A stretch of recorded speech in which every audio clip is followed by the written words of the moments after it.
Hello, fellow nurse entrepreneurs. One of the things that I've always wanted to do was always wanted to help nurses work from anywhere, pretty much have the flexibility, pretty much have their freedom so that they could do whatever they wanted to do. Joining VP Nursing was one of the best decisions that I could have ever made. If I was to have a regret, it would be that I didn't join sooner. If they wanted to be with their children, if they wanted to be with their families, they can do exactly what they wanted to do. Ola is the type of person, she's not going to let you stay the same. The way she levels up her clients in every area of their lives. I could not have imagined being a nurse with my own business, being in this space with so many amazing people, with a coach that 1,000,000% cares about what my outcome is going to be. And so here at VP Nursing, we teach nurses how to work from their computers anywhere around the world, making money, owning their own time, building profitable nurse coaching, consulting, and service-based businesses. And so now we're at the beach and we're working at the beach and we're having a great time. We're doing a brand photo shoot. It's an amazing time. So if you want to learn how to work from anywhere around the world, creating that flexibility, creating that freedom for yourself, but monetizing the knowledge that you already have, join us at VP Nursing Business Academy. Good morning, everyone. So we have the amazing Dashika Strawberry. Okay, listen, I love her name. I loved it from the very beginning.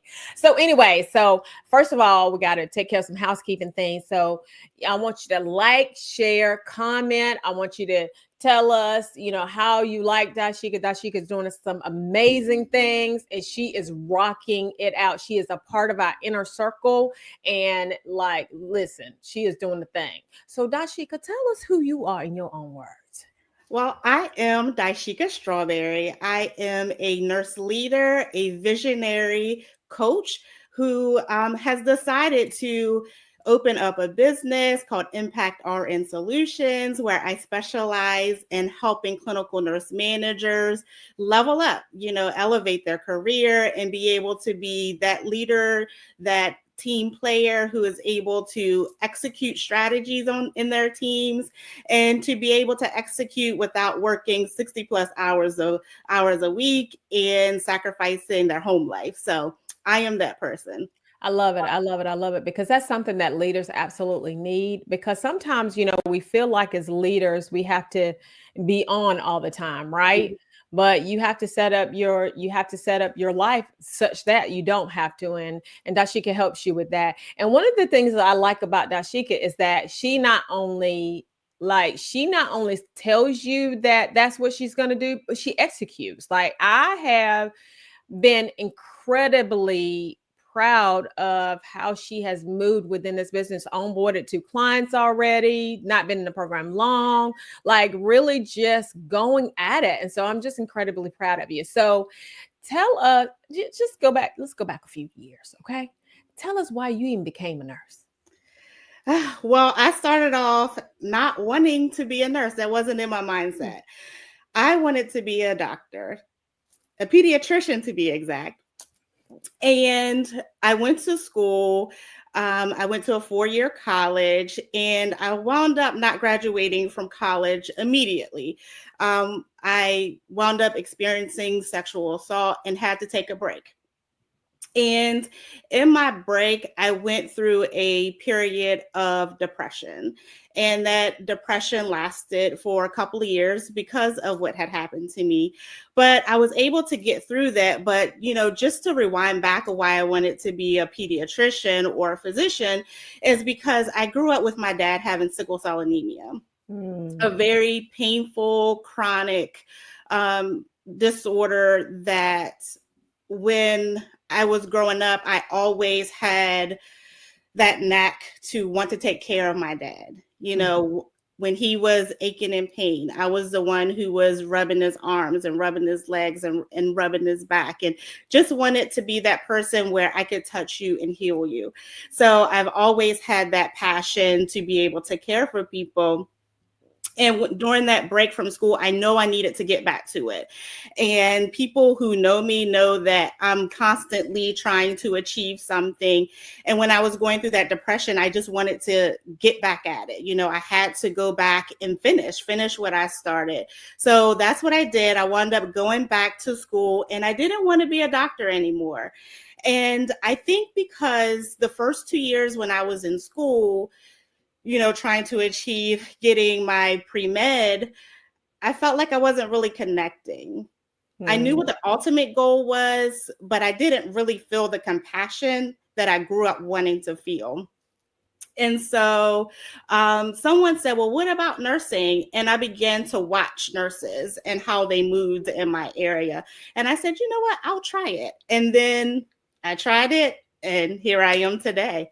And later I found out, as I was doing my ancestry, that so many of my grandparents, great aunts were in the medical field. You know, they were working in hospitals. They weren't nurses or doctors, of course, but they've always had a passion in healthcare. So here I love am. it.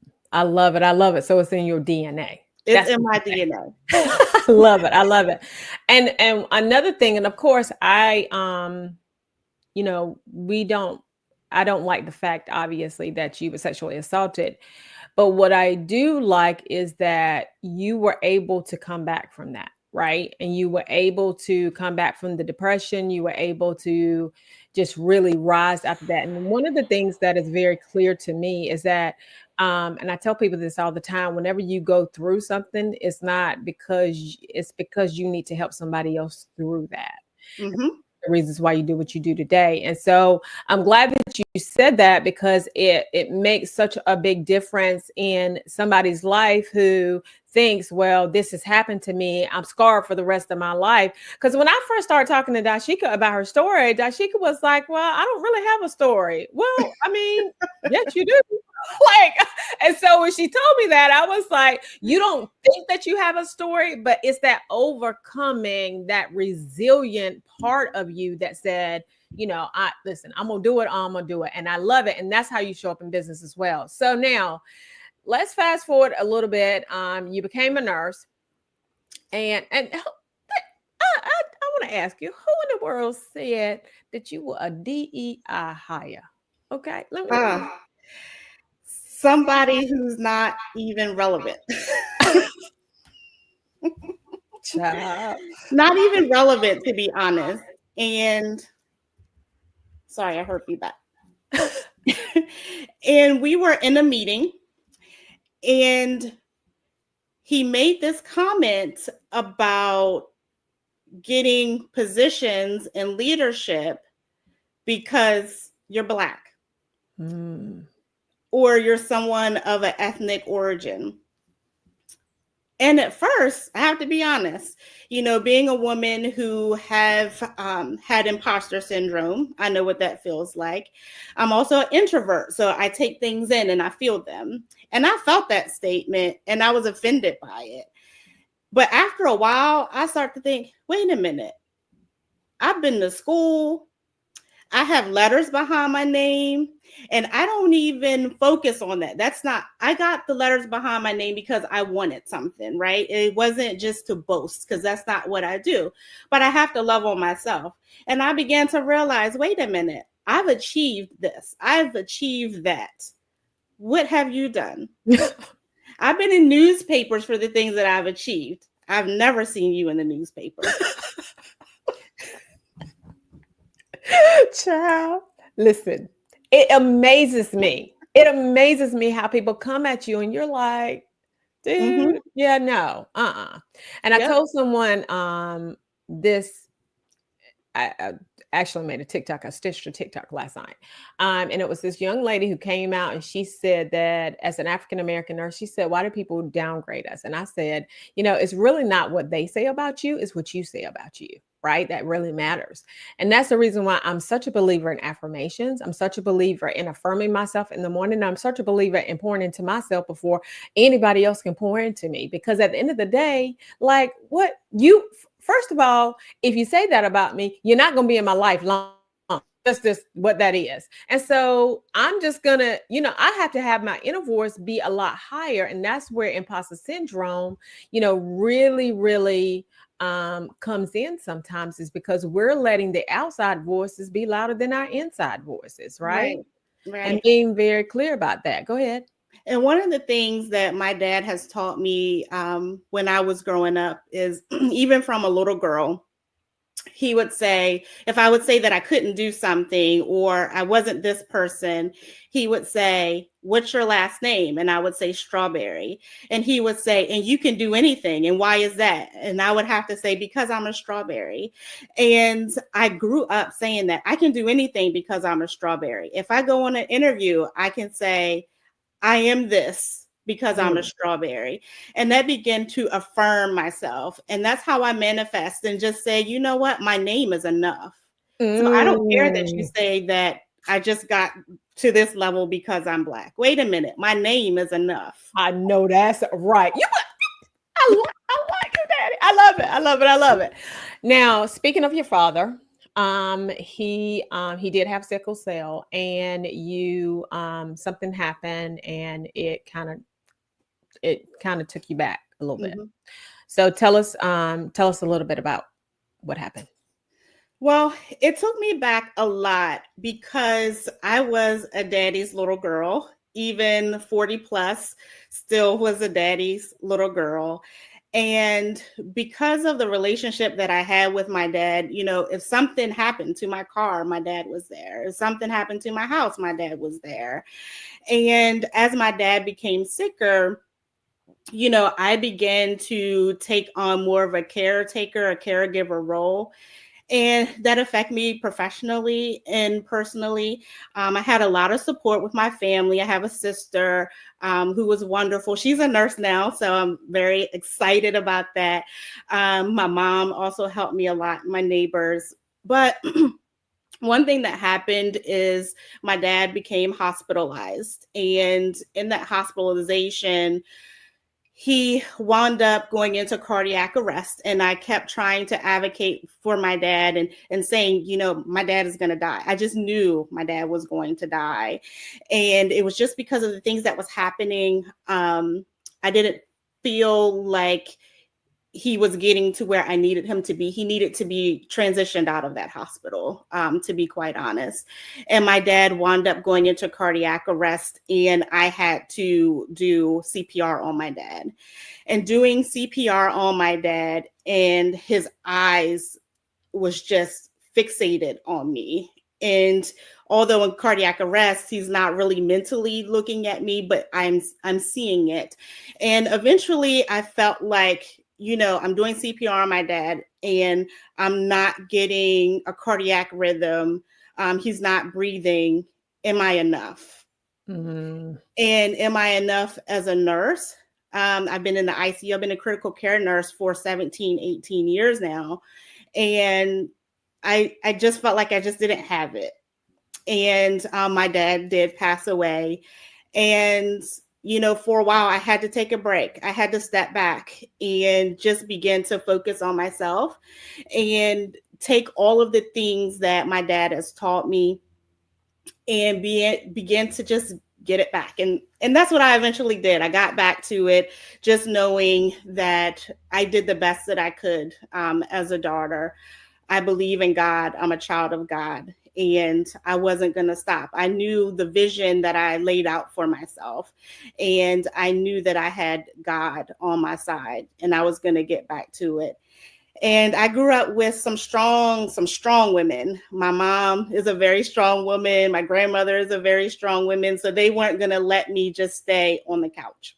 I love it. I love it. I love it. I love, those parents or those people who are in our lives that just are like, I'm gonna let you cry for a day. I'm gonna let you cry for a couple of days. It depends on how bad the hurt is. I might let you cry for a couple of weeks, but then that's it. Okay. Yeah. You got to get back up and you got to get back on the horse and you got to make it happen. Okay. And so I love to, again, you went through that, right? And someone is going through that, right? Someone is going through that same thing. And I'm a firm believer that the time of your life and the time of your death is already determined by God. And, I be asking God, listen, can you tell me, like when that's going to happen? Because, we're not going to get out of this life alive, right? And so we have to live every minute in this life, right? And that would, I think that would change, a few things. But Lord said, I'm good. I got that. Okay. You keep doing what you're doing. Okay. Because you might stop what you're doing if I tell you. Okay. And so I think it's already determined. And so whether you were doing the CPR, whether someone else was doing the CPR, it would already, and I tell people all the time, we don't really save lives. We're there to provide support.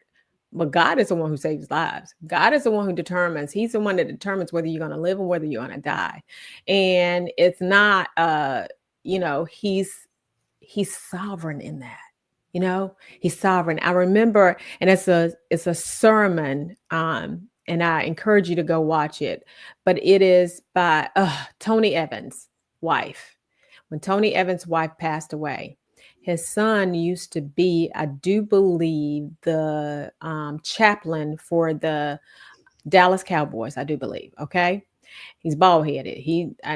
All four of the children are in ministry, right? Uh-huh. But the bald-headed one, he delivered that sermon. And let me tell you, because he was mad at God because he took his mama. He was like, I got all these people around here praying and all this, and you done took my mama?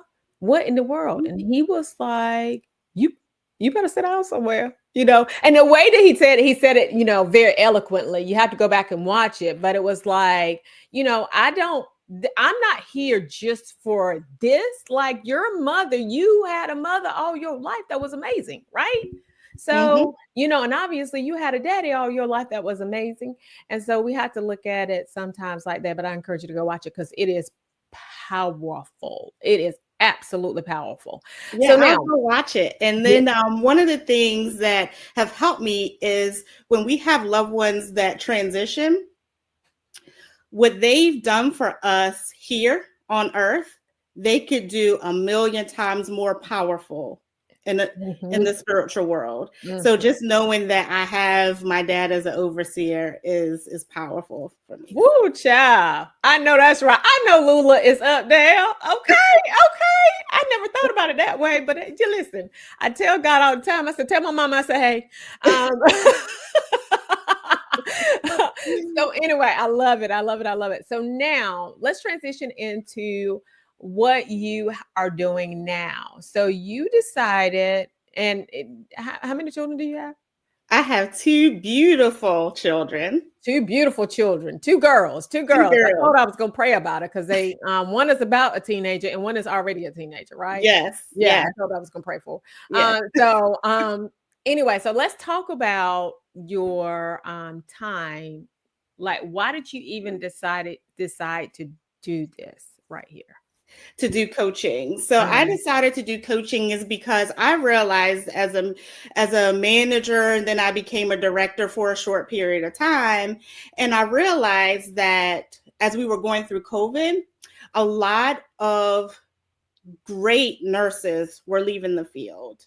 And they were leaving the field once they achieved the management level because they were just overworking themselves and they were unable to be able to balance work and trying to do the best that they could at work and also be able to take care of their family.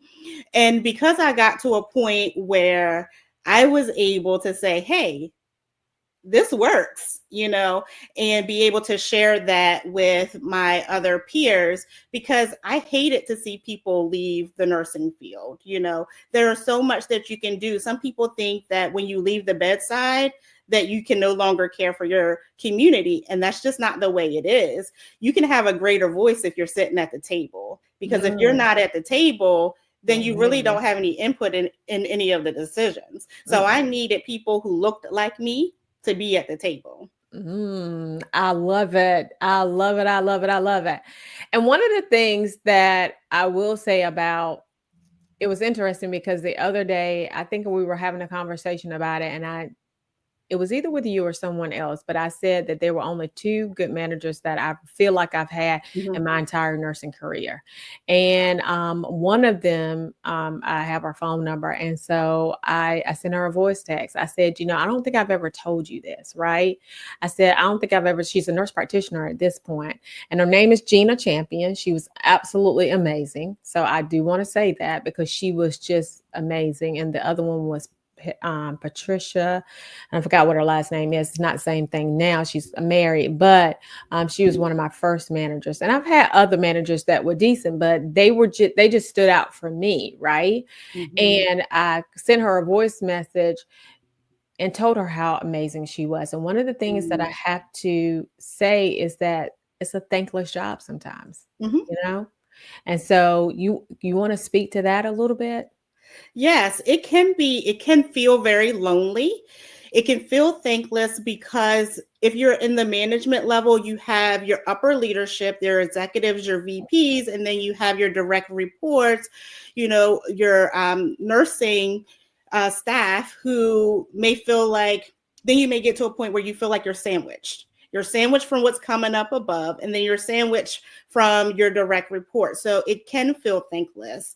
However, the way I coach nurses is nurse managers is how to elevate your nursing team. So it's not all about your decisions. You're bringing your team's ideas to the table. So that way you can be able to present that to your VP level. So that way your team feels like, hey, I had some say. I did that. And that's how you become to have that high quality team.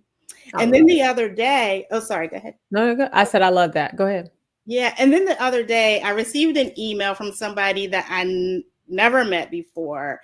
And she said, you know what? Thank you for all that you do, for the videos. I've been posting online a lot. So she said, thank you for the videos. I feel like what you're saying is impactful to the industry. So just keep going. And to me, it just, did something to my little heart. I love it. And that's one of the things that I've always said, because a lot of people, I think that one of the things that nurses struggle with is the visibility. And it is because I want nurses to understand that it is because that's what the industry has taught you, to be silent, to be, not to speak up. And I think that that's one of the things that has helped me from you from the ICU standpoint, and also me from the ER standpoint, because like, we're not invisible. Like, we can't, like, you've got like doctors, sometimes doctors will roll in and they'll act like they want to act. And when I used to be on med surge, like, I would, be fearful of how they acted. Child, when I got to that ER, I was like, listen, we got to work together, okay? Because we got to save these lives. The Lord has to save the lives. We just got to work, in around that, right? But the deal was that I was very intentional about knowing that we're equal in some ways, right? We're on the same team, and we have to be very intentional about how we move forward. And so I like that about the fact that you were like, I've got to get out here, because once you have that digital footprint, then it changes the way that you look at things. And so, like, I had one client the other day, and she was talking about going to speak for someone. And I was like, yeah. So is it in front of your ideal client? How many people are going to be there?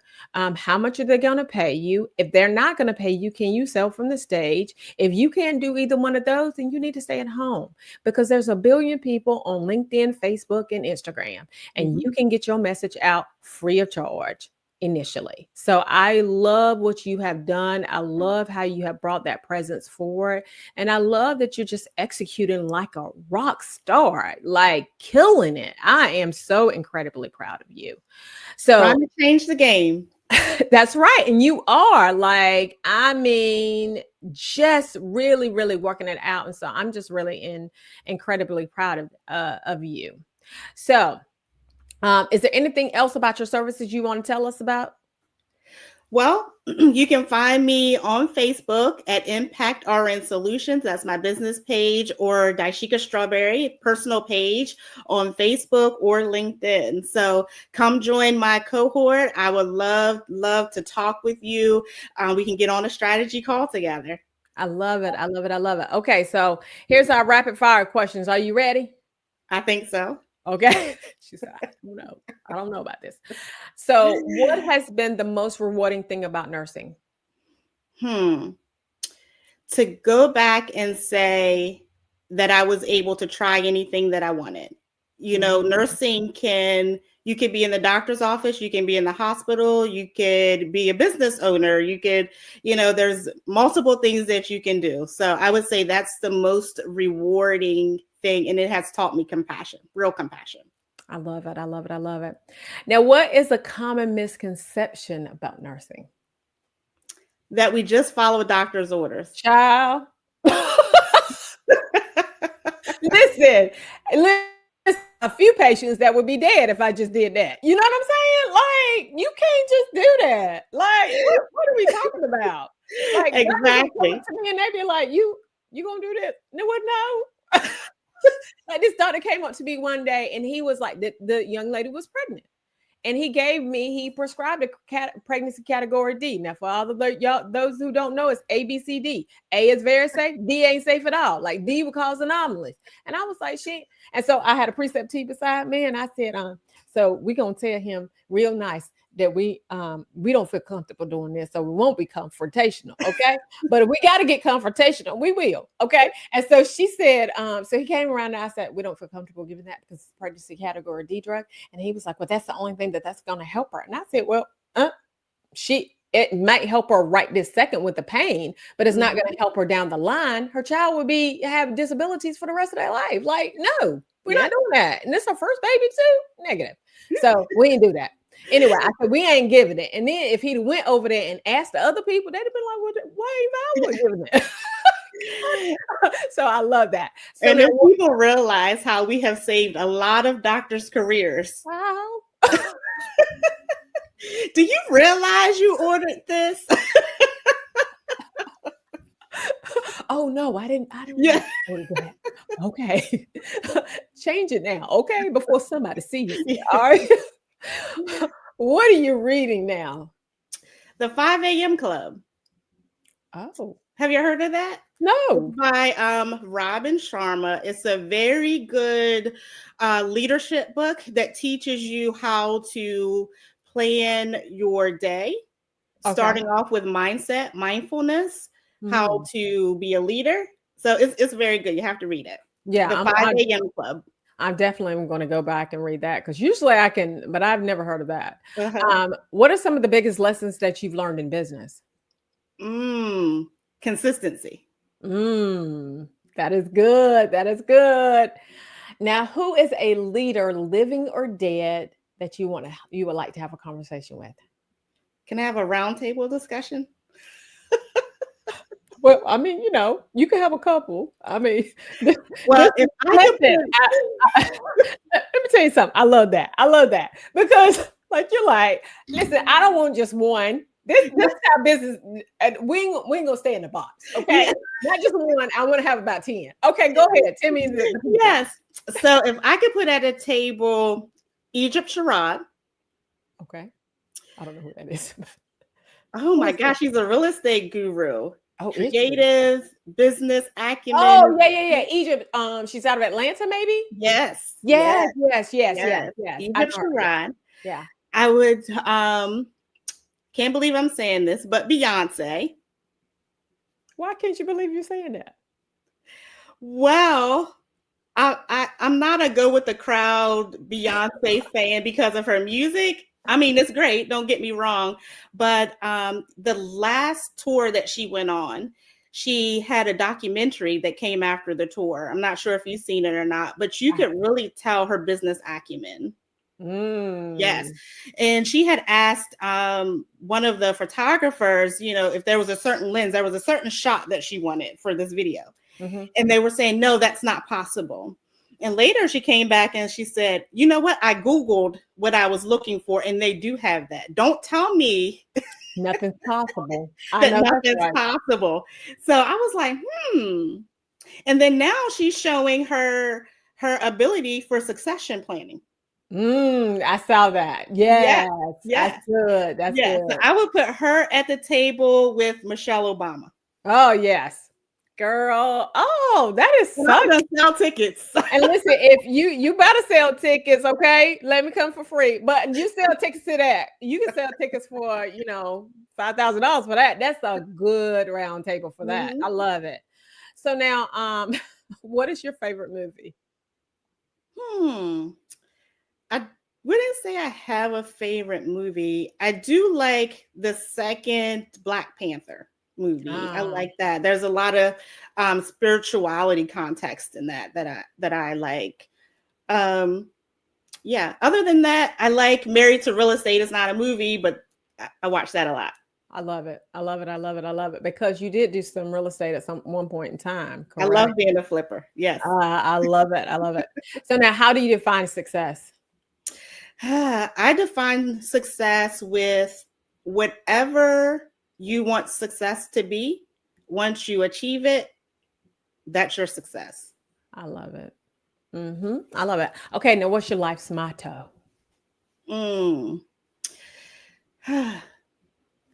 Be careful what you allow in your ear because it will determine your year.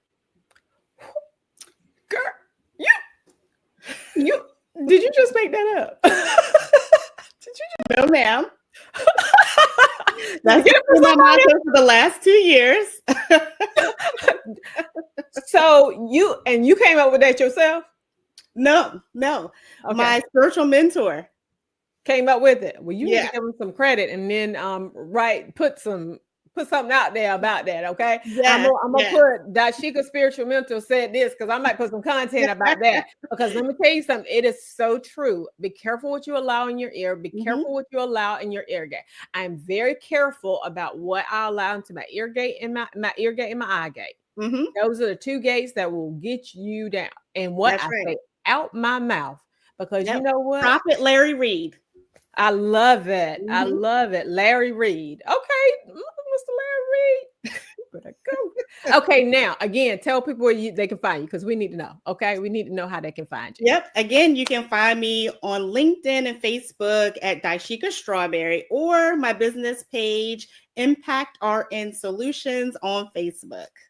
So if you are a leader out there and you are struggling, okay, with boundaries, with you just not feeling like you're getting it right with your team and, with your family and balancing all of things out, she's got a program that will literally change your life. And so I want you to go find her so that she can help you with that. Now, any ending thoughts? My ending thought is try everything. Try everything. Do not give up and push through it. You can do it. I love it. I love it. I love it. Now, amazing. Again, like, share, comment, people. And we love y'all. Okay. So we'll see y'all next Wednesday. Okay. We'll talk later. Bye-bye.